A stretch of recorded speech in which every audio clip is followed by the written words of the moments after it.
Fala galera, beleza? Ó, a pessoa pergunta assim, ai, eu não estou rendendo no treino, eu faço uma série, a outra já não sai igual. A pergunta é, quanto tempo você está descansando? Você está fazendo cardio? Como é que é? Por quê?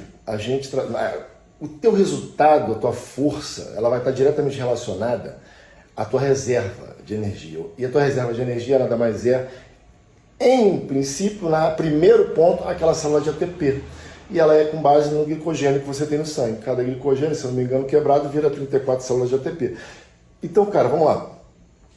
Se você quer recuperar aquela força do primeira execução, você vai ter que ficar em algo em torno de 2 a 3 minutos parado ali, esperando a série.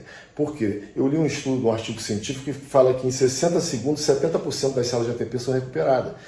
Mas aí tem uma gama que fala de 3 a 8, recupera tudo.